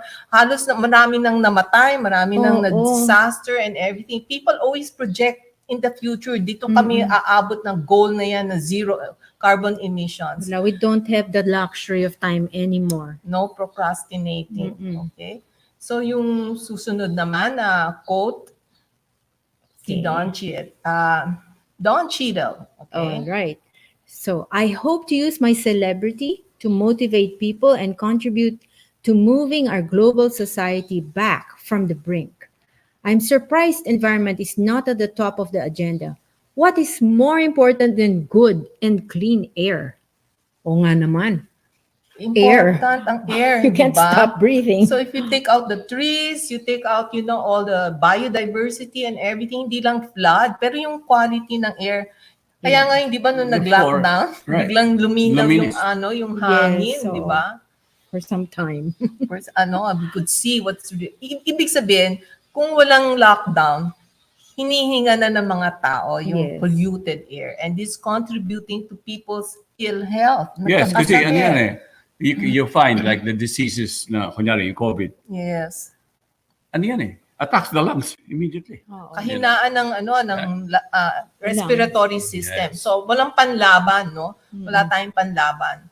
Plus yung toxicity, yung pollution, toxins sa katawan natin, mga cancers, konektado po lahat yan sa air na hinga natin, no? It's the most important. Yes. Okay, so meron pa tayo yung Next. third quote natin. Uy, kilala natin Arnold. Schwarzenegger, Yeah, actor. All right. So he says, I've starred in a lot of science fiction movies. And let me tell you something. Climate change is not science fiction. This is a battle in the real world. It is impacting us right now. Okay, so ibig sabihin po nun, hindi po to sine, hindi po to mga Hindi kwento-kwento to lang. make believe. Oo, hindi to parang lang propaganda or campaign or advocacy ng mga ibang sabihin na mga aktivista. But this is actually a reality, and it's a battle in the real world. Kumbaga may gera. It's happening. It's already happening right now. Not in the far off future. Kasi minsan natatakot tayo yung third world, yung World War III, kaya mangyayari, mga ganun. Ito na yung World War Naghihirap na po tayo natin. ngayon. That's why the urgency of the matter is being emphasized. Kunyari sa Pilipinas, ulitin natin, we are so vulnerable. Oo. Yes. Marami sa ating mga coastal area is vulnerable to, kumbaga magmamas migration eventually tayo eh. Eh nakita nyo, katulad sa Camarines Sur, people are gonna plan again to build their homes right to where the main path of Ayaw nila lumipat. alam mo, so this is where the leadership should actually, They yung have political to- will eh. We have, kasi ang They have Filipino, to ang lead us ugali in the natin, right direction. ang ugali natin is we get so attached, emotionally attached to where we grew up, our homes. But kung delikado na yung lugar, like for example, Marikina, ilang beses na naulit yun, and gumagrabe. Hindi naman, yan ang climate change, gagrabe yan. Katulad ngayon, yung panahon ngayon, yung Cagayan at saka Isabela, dito naman, yun ang east. Ang west side, ito ngayon sa Region 1, wala kaming tubig. Ang mga Tayo ilog yung namin kulang natutuyo sa ngayon. Tubig. Kulang na kulang kami sa tubig. Dahil So, sa climate these change are things na that are bago. realistic to us. Okay, Yes. next. Next quote natin ay isang celebrity rin. Ay, Oh, si Macron. politician. He's the president of France. France. Okay. By polluting the oceans, not mitigating carbon dioxide emissions, and destroying our biodiversity, we are killing our planet. Let's face it, there is no planet B. Walang plan This is B, it. walang planet B, walang plan Walang B. planet B. There is no other place we can escape to. Okay? Kahit mayaman, kahit mahirap, kahit marami kayong pera, sama-sama tayo lahat. Dadaan ng mga bagyo, mga baha, yung mga kotse, lulubog, kung tricycle man yan o kotse, lahat tayo magsasuffer ng heat. Sabihin ba, hindi ba na may aircon ako? Kung mag-brown wala out na. naman, di ba, Oo. na wala ng power At dahil wala ka ng bahay, wala ka ng bubong. Tsaka Everybody. unang-una, ang Pilipinas, kasi hindi naman tayo mayaman na bansa. Third world nga kategory sa atin. Ang isang nalagang pending na mahihirapan tayo, yung ating pagkain. Kasi Yes, umaasa it pa will naman ang affect population. our food. Ang gastos ng Dami pa isang naman pamilya natin. na sa marginalized side siya. Kadalasan, pagkain yung kinakailangan nila, number one. Siyempre, oo. Okay, next, meron tayong the fifth quote is, Oh, presidente ng Former Former President President. Obama. We are the first generation to feel the effect of climate change, and the last generation who can do something about it.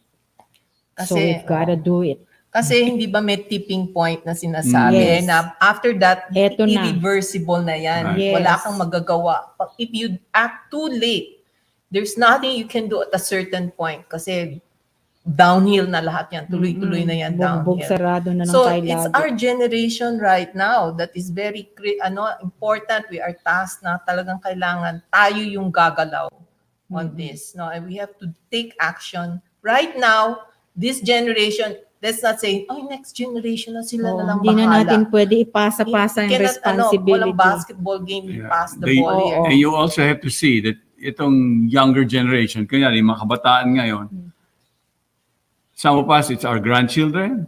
Yeah. Di ba? Our O children, yung our iba, children. grandchildren. Sila mismo, ano magiging future nila? Yes. Kung ganito na nangyayari ngayon, what is their future? Kaya nga, it's always good to rally them eh. Yes. That, look, paaralin nyo kami, gawin namin to lahat. Pero anong future namin? O parang yung COVID, sabi nung iba, ano nga yung gagawin ko? Nag-aral ako at lahat. Wala na akong trabaho. Wala ako. Anong magawa? Anong ginawa ko? Pinundar ko in the past. No? Naubos lahat. But it's the same thing, no? Yeah. When you're confronted with a crisis, you can't control anything, you know. Okay, so next quote natin ay from another important personality. Ito naman, Chancellor Angela Merkel. Merkel. Climate change knows no borders. It will not stop before the Pacific Islands, and the whole of the international community here has to shoulder a responsibility to bring about sustainable development. Ibig sabihin, we're in it all together. Hindi lang to pang isang country. O sige, bahala na Pacific kayo. Islands o kaya dun O sa... Philippines, sige, bahala na kayo. Kami nasa Amerika. Pero tingnan mo, Amerika, tinatamaan din ng mga severe storms. Hindi ba? Even Europe is suffering. And everybody is suffering from this climate change. No? So you know, when you talk about sustainable development, there has to be an equal terms. Kasi for example, many of the richer countries, you know, United States, North America, for example, takes almost 54% of all the resources in the world. Imagine, more than half of everything Europe, silang gumagamit.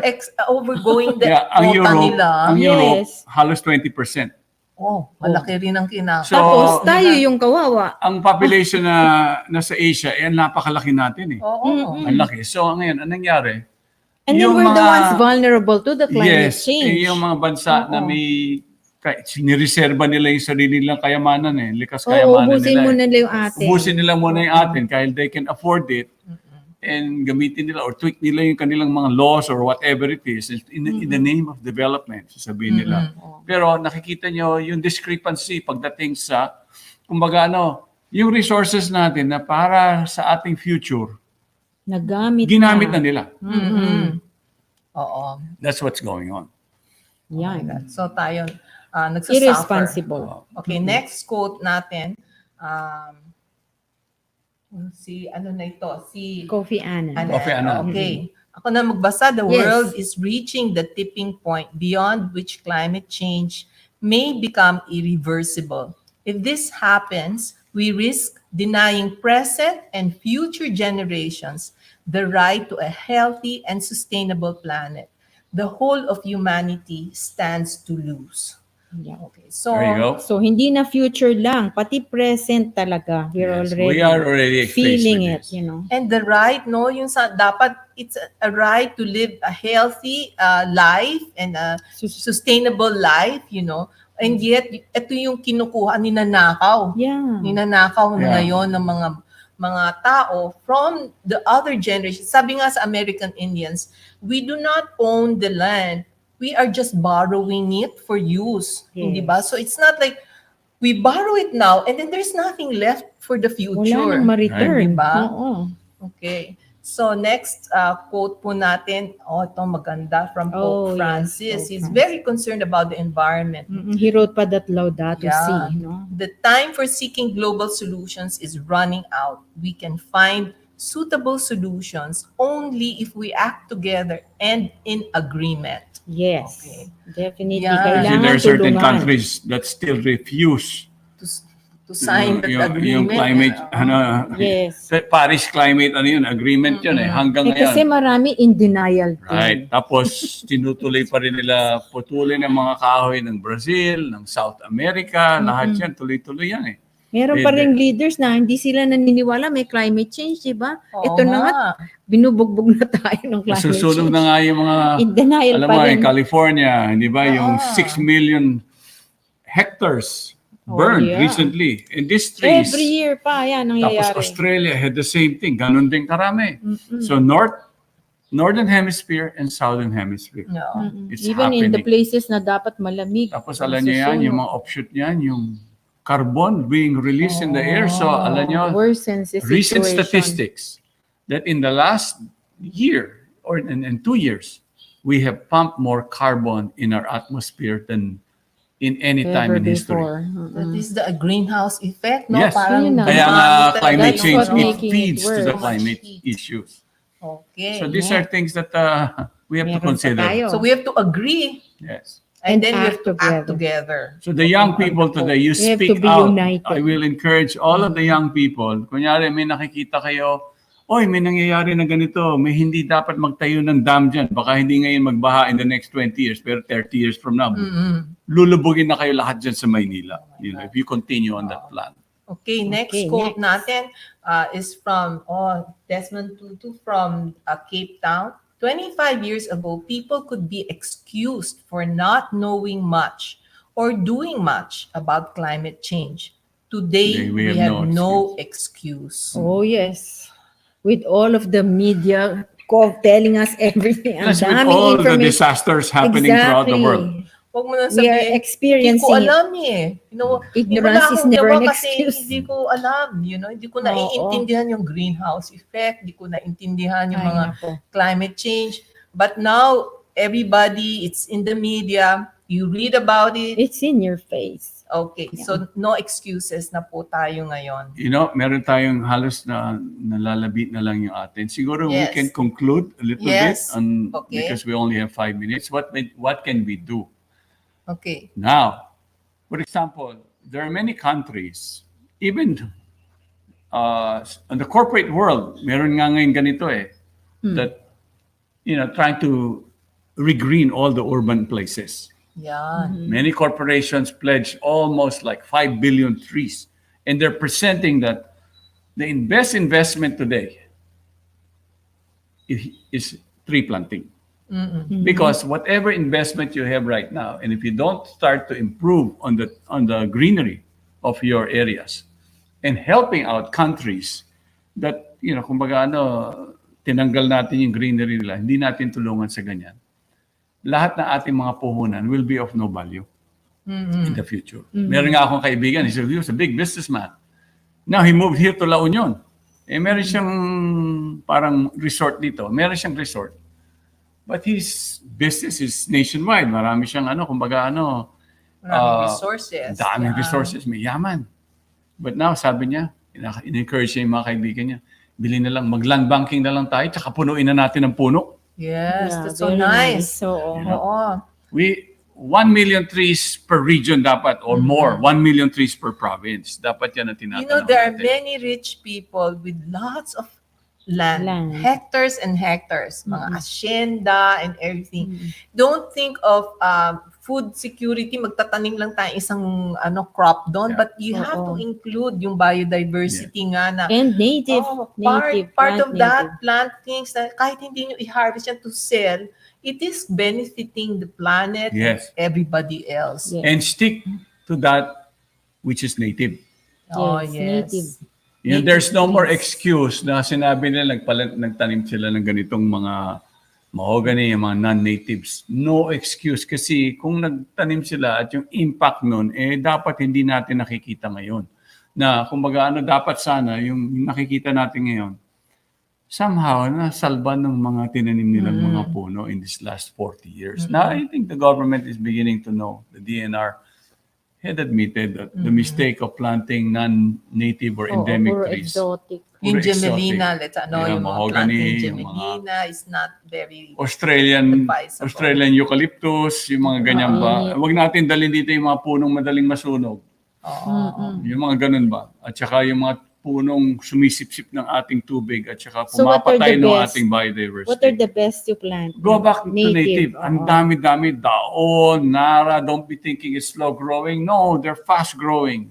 Dalipawin or dita, ang daming napakaganda. There's 3,640 species of trees in the Philippines Kadami. to choose from. So if you're part of an organization, if you're part of a foundation, you're part of a school, your Or neighborhood, even if you have a little plot at home. You know, Plant. there were these 4 people, friends sila dun sa isang island sa Pacific.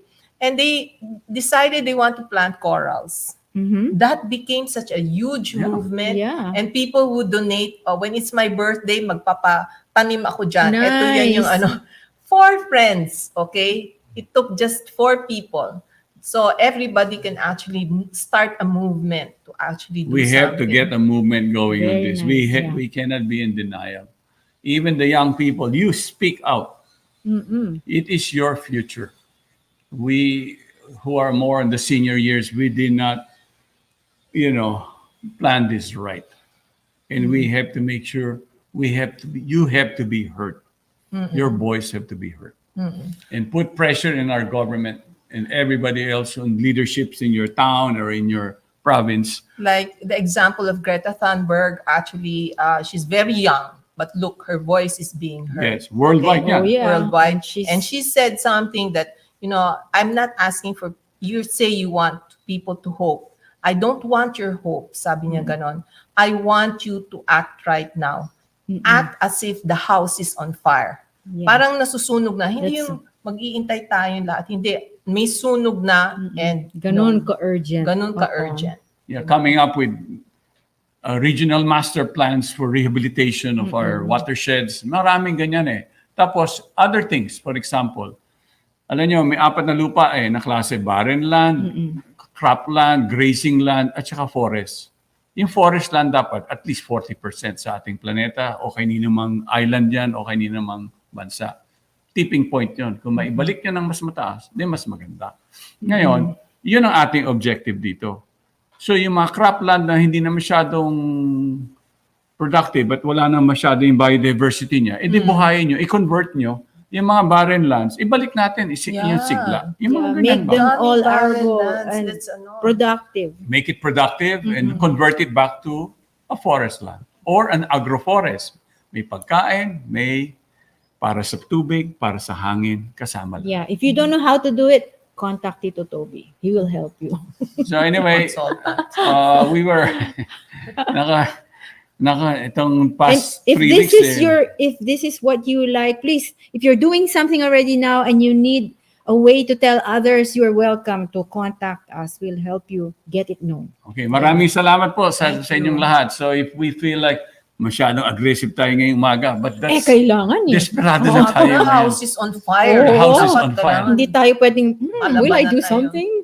Take care of everybody. Have a nice weekend and be safe. And And plant trees. Plant trees at may COVID tayo ha. Huwag tayong yung Pwede social naman mag-social distancing distance natin. pag nagtatanim. Ngayon kasi sa mga ating refugee areas natin alam mo, hindi na Mahirap. nagso-social distancing. Kasi masyado madami yung mga sila tao. masyado. Hirap ng buhay ng ating mga kababayan. Thank you. Okay. Ayan po. Maraming salamat po Tito Toby sa panibagong at napaka-urgent na Now na. All right.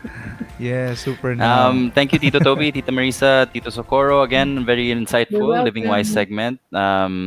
It's always inspiring to see, change enacted in the local government level. Kasi a lot of times people think it's only stuck on the theoretical level that we have to do something, and the little things go a long way. It's always stuck there. But especially if our local leaders start these initiatives with the counsel of Tito Toby, it is inspiring. Unfortunately, that's all the time we have for you right now. I think we'll be proceeding to our next segment. As always, thank you. Let's play the intro for the good food.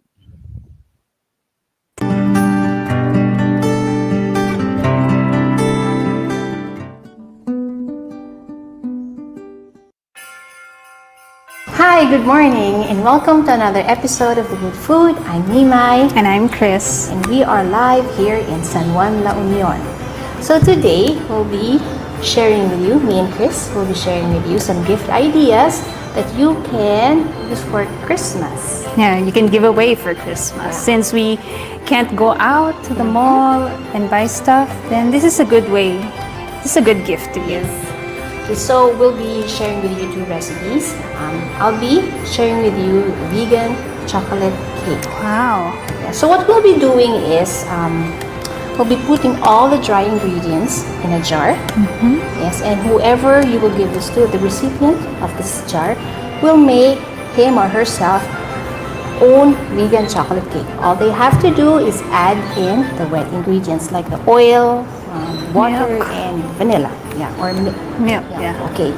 So, my ingredients here are all pre-measured. Okay.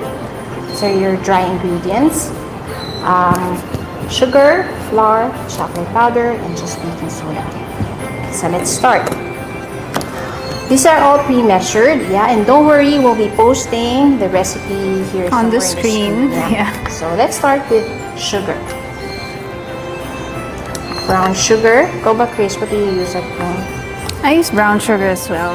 It's got a richer taste, Yeah. and it's healthier than It's perfect white. for the chocolate cake, yeah? Yeah, you can also use cocoa sugar if you want. Yeah. So we'll start with sugar. Let's just level it a bit. And next, we'll add in the flour. Oops. So does it matter if which ingredient goes first into the jar? Actually, no. It just looks prettier because you have the brown, sorry, Yeah. and then the white and the chocolate powder on top.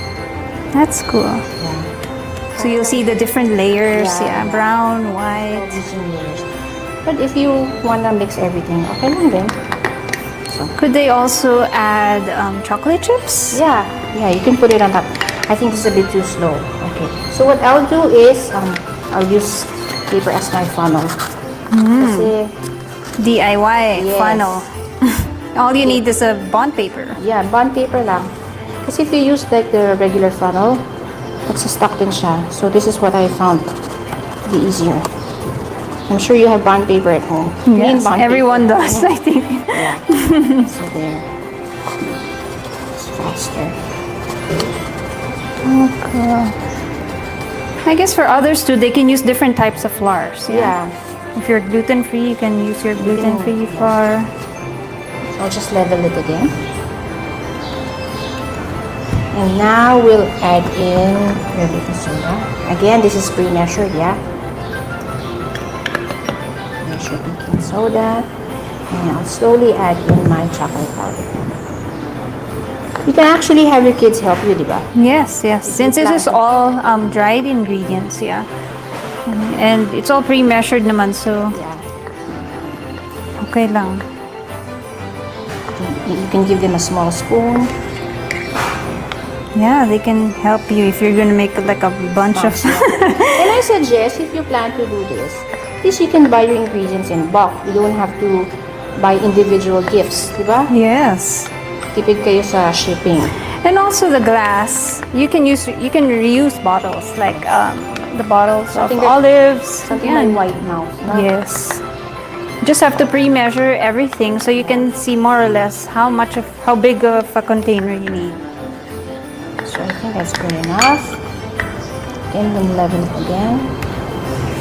Oh, that's cool. Let's just wipe it up a bit. So you can see there's the brown sugar, Brown flour, sugar. and the cocoa. Just wipe it up. So, memes, yung iba, they can mix the liquid into this jar already, right?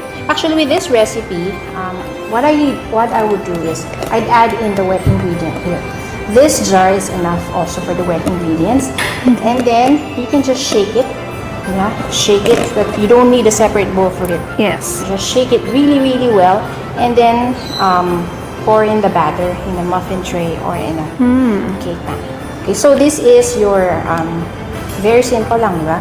This is your vegan chocolate cake mix. Mix. Yes. And this can make like an 8-inch cake, yeah. Yes, 8 by 8 or a dozen of cupcakes. Oh, So next, yeah. Chris? So next gift idea I'm gonna show you is bliss balls in a jar.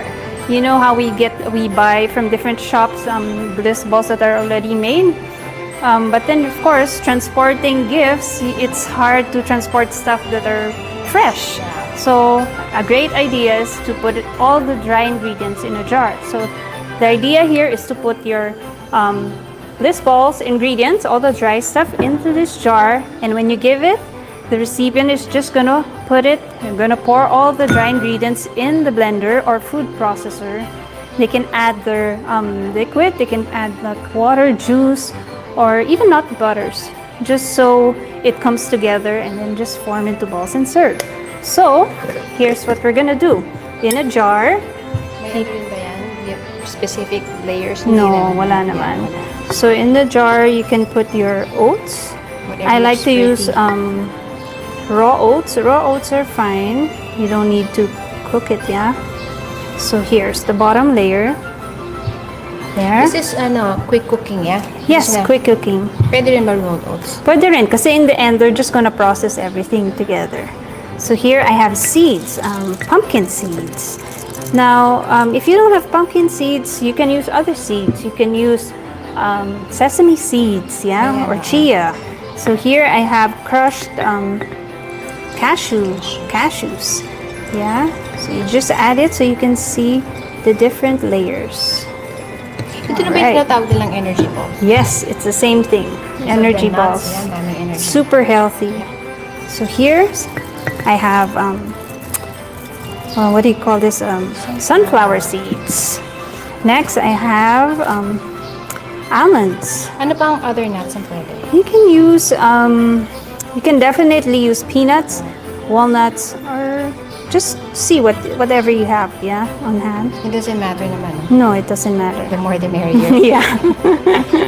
So there, and then this one for our sweetener, we're not adding any sugar into this, so our sweetener is dates. Yeah, so this is going to bind everything together. So this is sugar-free? Yes, it's sugar-free. Because of the dates? Yes. Yeah, we're not adding any sugar. So what if you don't have dates? You can use raisins, any dried fruit will do. It's kind of sticky, so when you blend all of this, it's gonna, the consistency of the balls are gonna be a little sticky. But that's what's gonna make it come together.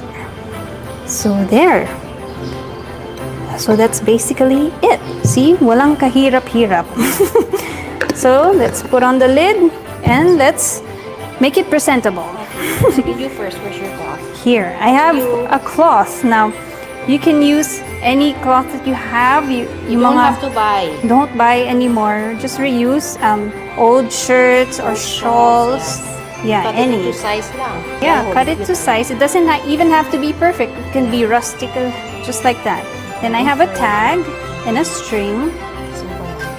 Yes. You can even put your name here, or yeah, put your name, put a note, and then you can print out the instructions on how to assemble this. Sige, choose a cloth for me. Okay, for you, we can try a blue one. It's over there. So here, see how pretty it is? Even the jars, diba, Chris, you don't have to buy it. No, you don't. You don't have to buy. Just save all those little jars that you have at home. Jars, no? Yeah, olive jars. So maybe I'll put in my knot here. Yeah. This little ribbon. Kaya ba? Yeah, kaya yan. So you can use any ribbon, any string.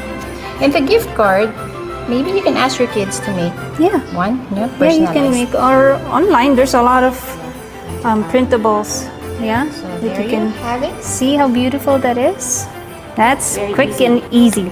And for this, your chocolate cake, we have a sample. Yes, here's my sample.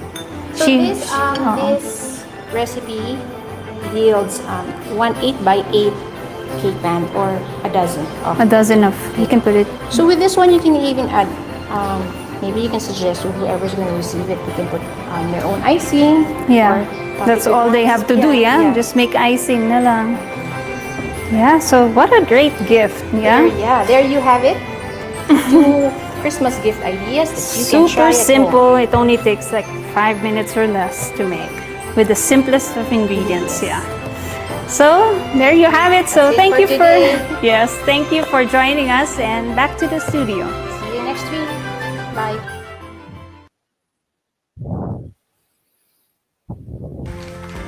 Those are really cool ideas for Sobra. Christmas season, no? Meron tayong cheap na gift na mabibigay ng ating mga viewers at sa kanilang mga loved ones this time of giving.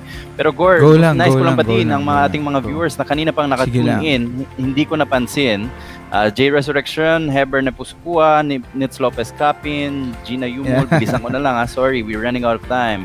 Mila Celeste, Miguel Vargas, Marco Alquiros, Bo Bismarck, and Angel Gonzalo. Thank you for tuning in kanina pa. At si 𝗖𝗿𝗍cie 𝗧𝗺 Nais ko rin batiin ang Philippine Army. Congratulations dahil nanalo ang Kagitningan Film sa International Film Festival sa Manhattan. Best Picture. Sikat na naman ang mga Pinoy. Alright. Siyempre, nakakatuwa lang yung segment nila Ate Chris. Sobrang nakapag-remind sa atin na napakabilis ng panahon, no? At malapit na naman ang Pasko. So sa ating mga viewers and listeners, no? Ano lang tayo? Huwag i-celebrate natin tong mga positivity na nangyayari sa ating paligid. And help improve what's going on, no? Para tuloy-tuloy lang ang ligaya. So speaking of ligaya, huwag natin patagalin na meron pa tayong last segment, no? Which is the music meditation niya. Napaka helpful yan sa atin upang makaranas ng inner happiness and peace. So huwag na natin patagalin, Atty. Jai. Invite na natin si Sir Manu sa paghatid sa atin ng music meditation. Chill out kayo dito. Yes.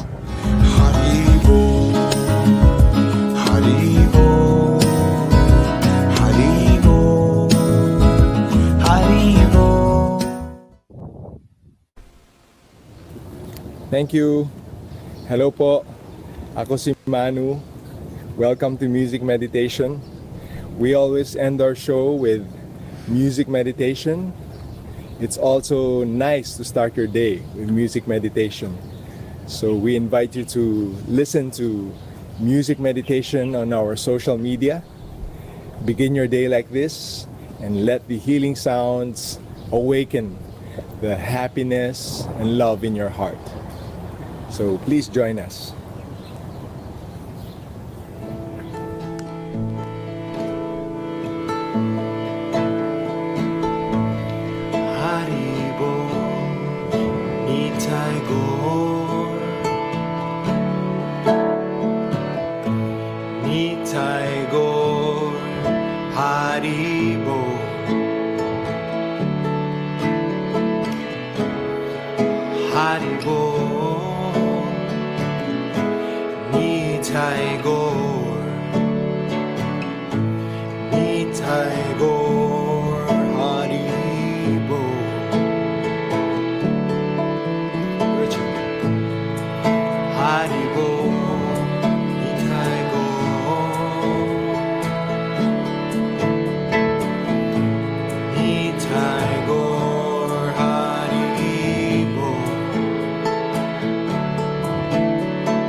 𝗖𝗿 Gaur Hari Bol.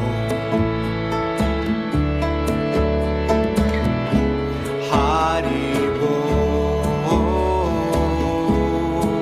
𝗖𝗿 Gaur,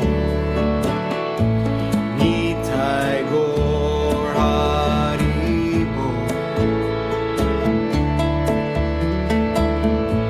Hari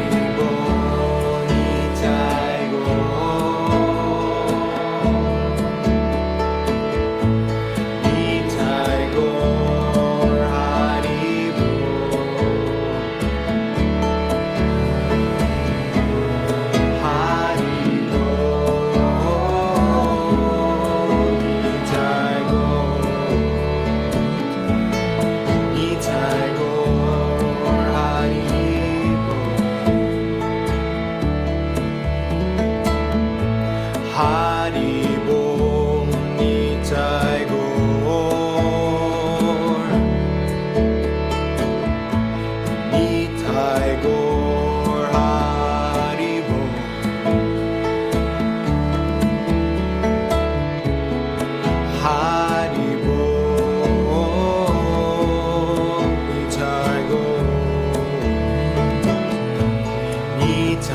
Gaur, Hari Bol.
Napasingalong tayo doon, Gaur. Oo. Ganda masyado ng tune eh. Chill masyado, Oo, no? sobra. Oo. Mukhang... Sana yung mga viewers and listeners natin nakapag-relax kayo. Sobrang relaxing nitong music meditation segment na to. And I believe, and sa narinig ko sa ating teachers and kila Sir Manu, by doing the practice of music meditation, no, natutulungan itong maging malinaw ang lahat sa atin. It purifies our heart and mind, and yun nga, pag nakuha natin yun, maging tayo, mas responsible, mas mabuting living beings dito sa mundo. Ayan, Atty. Jan, ano masasabi mo doon? Of course, tama ka dyan, Gaur. I mean, this is related din. Our topic is climate crisis, no? Pero sinabi nga ni guest natin kanina, si Carlos, no, ang Curma coordinator. Let your spark ignite the spark in others. And how do you get that spark to begin with? This is one of the ways. Music meditation. Yes, music meditation. Always, thank you kay Sir Manu sa Music Meditation PH. Sa ating mga viewers, please follow all of our social media pages, also the social media platforms of Music Meditation PH, Curma, and 𝗖𝗿𝗺će to be updated with all of our programs. And I guess that's it. Yes, yun lang.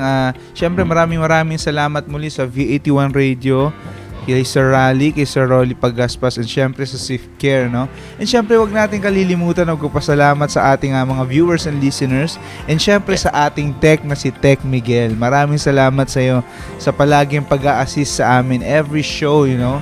Every episode na natin is because sa assistance ni Tech Miguel. Yes. So maraming salamat sa inyo lahat. Ayan, Atty. Jai. Sa mga hindi namin nabati, pasensya na, but you will have to tune in next week para ma-shoutout kayo. That's all the time we have for you today, Gaur. Alright, so maraming salamat sa inyo lahat. See you next week. Bye-bye. Pangkalusugan, pangkalikasan, Gopalakas.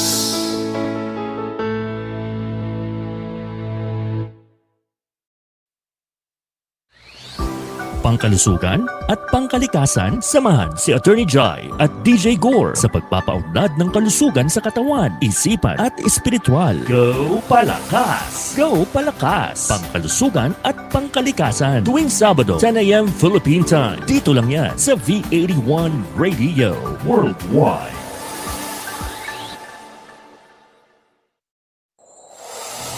Walang kasing saya ang Paskong Pinoy. Dumaan man ang problema at pandemya, kayang-kayang lampasan basta't nagdadamayan at nagmamahalan. Ho, ho, ho!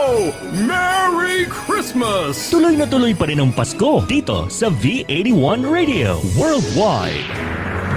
Ito ang paborito ng bawat Pilipino. Basta all hits, all Pinoy, panalo. Merong kwentong iyakan at tawanan.